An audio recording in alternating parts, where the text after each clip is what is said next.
Namaste.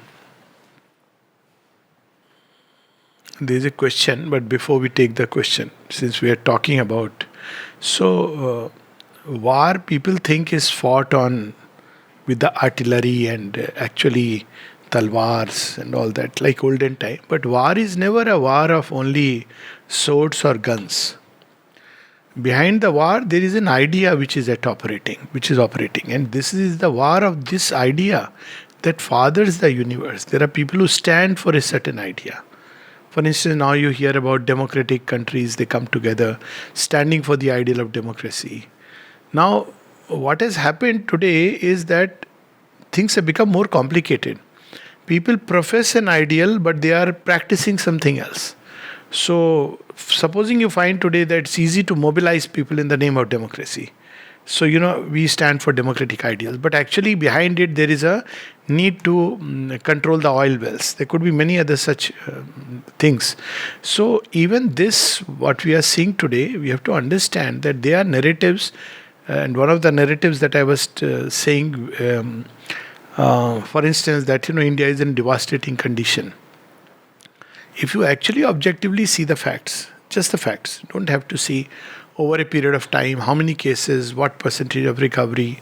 So you'll discover that it is a narrative which shows as if everything is collapsing. And apart from its political ramifications, it is to push certain kinds of treatment modalities or preventive modalities, because panic is a ideal situation in which people will rush for anything. So this panic which has been created, now just the fact that an illness which has this is what I keep saying to everybody, an illness which has 1.09% mortality as of date, I'm talking of today.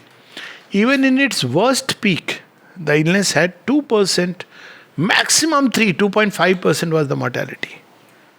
So, with an illness with 2.5% mortality, that too very debatable, because there were many who were undetected, there were many who were dying of comorbid conditions. So, never the mortality was very high. But you see the extreme measures, the extreme, as if there is nothing else existing in the world. This is called narrative. Did you ever hear all this much hullabaloo about the Ebola virus? You know how much was the mortality? 50%. Never heard about it. So it's because it was happening in another context. If it happened in India, by now it would have been like India doesn't deserve to even call itself a nation. So these are narratives which come from various political, economic, all these forces. We need not get into it, but what we must remember is the warning of the mother. And I think it is 50 years back when the mother issued a very strong statement. Men, countries, continents. The choice is imperative, truth or the abyss. So she was asked, what is the abyss? She said, lust for power, greed for money, and fear.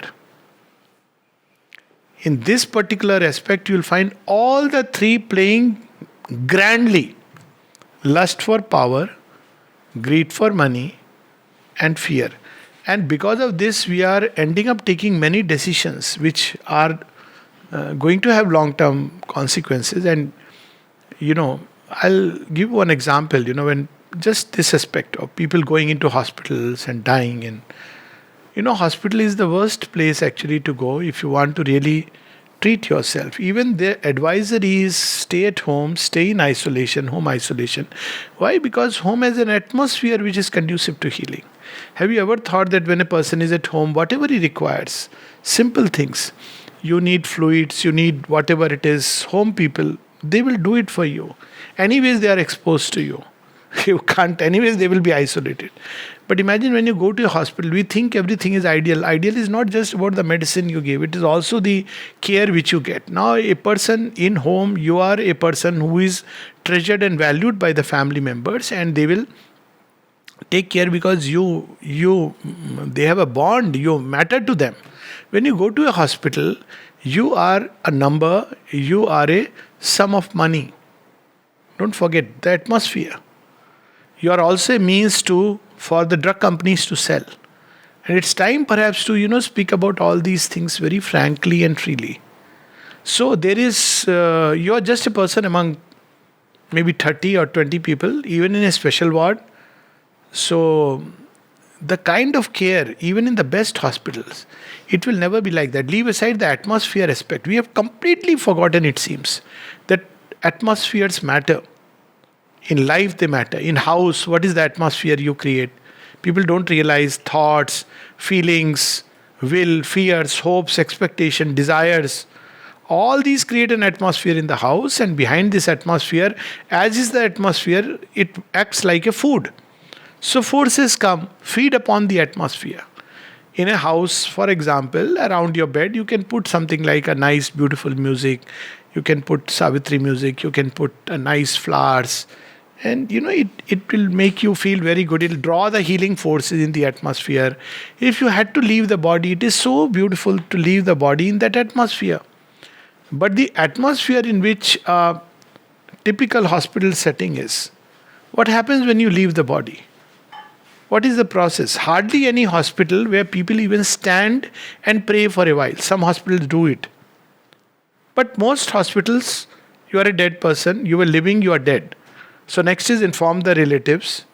Then body has to be, taken, put somewhere.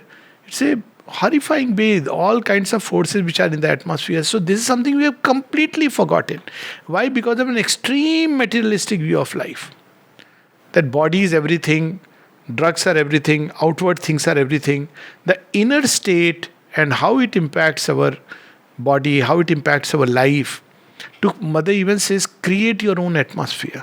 How do we create our own atmosphere? By our thoughts, feelings. When we are full of goodwill, it creates a beautiful atmosphere around us. So this is something we have completely forgotten. And also, the law of atmosphere. So nowadays it's when we socialize. How do we socialize? We socialize on this basis. Oh, somebody has called and we go. We don't realize that we are entering an atmosphere of a person, of a group life, of a party. And in that atmosphere, we'll receive all kinds of things.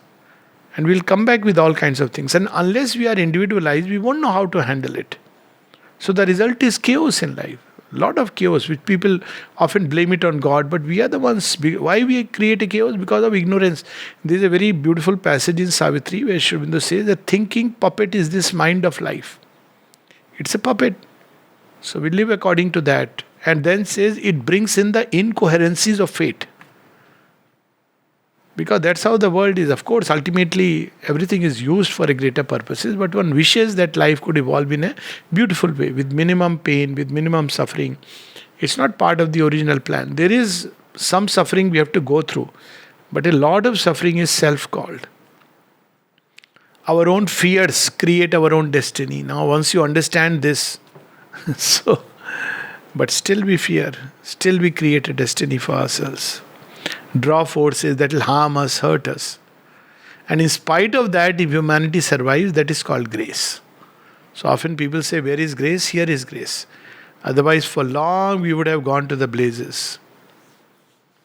So create our own atmosphere. That's the important part. And be sensitive to the atmosphere in which we live, in which we breathe, at home, in places and different.